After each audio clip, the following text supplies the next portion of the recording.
Nicolas, on a justement, hier on a entendu le refus de la proposition française aux Nations Unies de statut d'État observateur pour la Palestine. C'est le président Sarkozy qui, à la tribune des Nations Unies, avait dit, écoutez, puisqu'on sait qu'il n'y aura pas la reconnaissance d'un État palestinien membre aux Nations Unies, proposons un statut d'État observateur. Alors, en fait, le scénario, on le connaissait d'avance.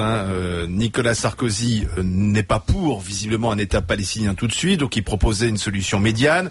Barack Obama la refuse, comme il refuse un État palestinien. Donc, le président palestinien Abbas va remettre tout à l'heure à New York la demande officielle d'adhésion à l'ONU d'un État de Palestine. Ensuite, le risque, c'est que il y aura de toute manière un veto des Américains. Donc, le risque, c'est que ça soit utilisé par la rue palestinienne pour semer le désordre, la violence, etc. Donc, moi, je suis un peu surpris par l'attitude d'Abbas. Je comprends pas à quoi il joue Abbas. Est-ce que c'est pas un peu la politique du pire? Oui. Moi, je fais une analyse très claire. Il faudra un jour, et il faudra le plus tôt possible, un État palestinien. Parce que je crois qu'on est tous d'accord. Mais pourquoi pas maintenant? Alors, je vais te dire, tout simplement aujourd'hui, il y a, et heureusement, eu des révolutions dans les pays arabes. La Tunisie, etc., c'est pas fini. J'espère que la Syrie va devenir un peu mieux. Cela dit, on ne sait pas ce qu'elle va devenir et ce qu'elles vont devenir. Et il y a un risque non négligeable en Égypte, en Tunisie, d'avoir, et on l'a dit d'ailleurs en Libye, la charia. Ça y est, Oui. Enfin, il peut y avoir on peut être sous un régime islamique sans pour ça être un pays fasciste, je te signale. D'accord. Mais va vivre là-bas, alors, si tu veux. Non, mais il s'agit pas de ça. Totalement, non, mais c'est trop facile. Non, mais c'est trop facile de dire ça, tu vois. Non, mais la charia. C'est pas synonyme. La charia n'est pas quand même la grande liberté. Non, mais attends, on parle pas de charia, d'État islamique. C'est ce qu'on dit. L'État islamiste avec la charia, c'est quand même pas la grande liberté, pardonne-moi. Ce que je crains, c'est que ces pays-là, qui vont traverser des difficultés économiques, vont trouver une raison de s'unir, c'est d'être contre Israël.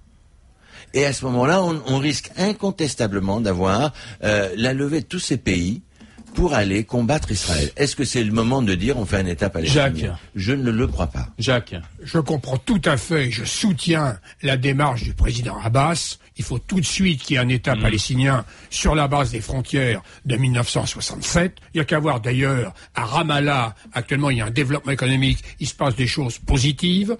Le Hamas à Gaza... très bon reportage hier au soir sur France Télé là-dessus, le Hamas à Gaza est vraiment en perte de vitesse. Il faut voir que le gouvernement actuellement israélien, c'est le pire gouvernement qu'on ait jamais eu, avec un ministre des Affaires étrangères. Imaginez si Marine Le Pen était ministre des Affaires étrangères. C'est exactement ce qu'on a actuellement dans le gouvernement israélien, il faut que ça soit dit. Monsieur Netanyahou, il bloque tout. La colonisation continue. La moindre des choses, ça serait tout de suite l'arrêt des colonisations et la reprise des négociations entre les Palestiniens et Israël. Je soutiens à 100%, je dirais, la démarche du président Abbas. Je suis d'accord avec toi, mais simplement la question, est-ce que tu ne crains pas, dans cette période qui est totalement mouvante, qu'est-ce qui va se passer si tu vois la charia et un anti-israélisme majeur? Mais ils l'ont déjà dit, ils ont brûlé en Égypte, ça a été fait. C'est des gens qui ont brûlé en Égypte, comme il peut y en avoir partout dans le monde. Ça veut pas dire que l'État, ils ont envoyé les gendarmes. Ouais, d'accord. Ah bah non, mais c'est quand même extrêmement important. Non, mais il y a une tendance. Ah, mais en qu'il y ait des Syrie, gens, en Égypte, en Tunisie, etc. En Israël, il y a 30% de personnes qui sont absolument, tu vois, pareil, exactement pareil. Alors donc il fallait que le président Sarkozy défende l'État palestinien. Mais oui, je trouve. Dernier point, je trouve que le président Obama fait preuve quand même d'une lâcheté. Il avait fait un excellent discours au Caire, et on voit bien que M. Obama est en difficulté pour sa réélection, et finalement il fait, comme malheureusement la plupart des présidents américains, finalement il a besoin du vote juif. Bien sûr. Il faut être clair. Qui sont à 75% démocrates d'ailleurs. Mais oui, il y a pas mal aussi de néoconservateurs qui sont pro-israéliens. Attention, Netanyahou et Bush, ça marchait très bien. Une image que l'on retiendra hier du côté de Meaux en Seine-et-Marne où des femmes... C'est un symbole, c'est à Meaux que ça se passe. ...avaient été condamnées, vous savez, à une amende parce qu'elles portaient la burqa, le voile intégral. Eh bien, figurez-vous que l'une d'entre elles, que l'on connaît, s'appelle Kenza, veut même aller jusqu'à la présidentielle. Depuis 7 mois, je n'ai plus de liberté garantie par la loi. J'ai repris par défaut ma liberté naturelle. Et c'est cette liberté naturelle chère à Rousseau que personne ne peut me retirer, que j'ai décidé de mettre au service de mon devoir, d'espérer et de proposer à toutes les femmes de France d'accepter ma candidature aux élections présidentielles de la République française. Moi, je trouve ça très intéressant ce qui se passe. Je trouve que Kenza nous met devant les contradictions du système qu'on a imposé déjà au niveau. Moi, j'ai toujours été contre cette histoire évidemment de loi, bien sûr. Mais déjà, j'étais contre parce que j'étais au cœur du problème pour le voile à l'école et donc je voyais à peu près combien de jeunes. Je peux dire que ça a immédiatement déclenché des réactions chez les ados qui se sont immédiatement mis le voile parce que c'était un objet de contestation. Et là, je dois dire que à nouveau, ça devient un objet symbolique alors qu'on aurait pu éviter que ça le devienne. Ça touchait très peu de femmes, donc c'est une véritable connerie démagogique de la gauche et de la droite, poussée par les communistes qui n'ont plus rien à faire à part lutter soi-disant pour une laïcité perdue. Moi, ça me fait marrer. Je trouve que là, Kenza, évidemment, moi, je souhaite pas que les femmes soient voilées. Au contraire, je les préfère autrement. Mais ça me fait marrer de nous mettre devant nos contradictions et de dire c'est au nom de la liberté. C'est au nom de la liberté. Il y a la manip énorme derrière quand c'est Rousseau. Enfin arrête. Manipuler. Non mais attends, laisse-moi terminer. Qu'elle soit manipulée. Tu sais qui paye derrière? Mais certainement des mouvements. Mais si, un entrepreneur. Oui, Rachid Nekaz, qui a mis 1 million sur la table et qui a dit je paierai toutes les amendes.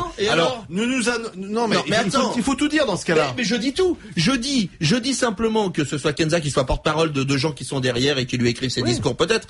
Je dis simplement qu'elle donne de l'argent quand même.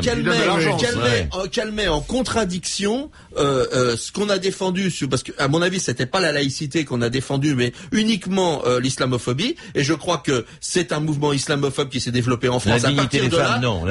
Moi, je n'y crois pas parce que, à mon niveau, en tout cas dans mon quotidien où je suis avec des femmes effectivement voilées à tous les niveaux, je peux dire que c'est des choix personnels qu'elles font parce qu'il y en a beaucoup qui sont seules avec leur môme que personne ne leur demande rien et qu'elles le font parce que. Elles sont pas voilées. Je te signale qu'il va y avoir bientôt un autre problème qui va se poser. Je suis en lien avec des gens du 19e et dans le 19e arrondissement, il y a une communauté juive qui est assez présente.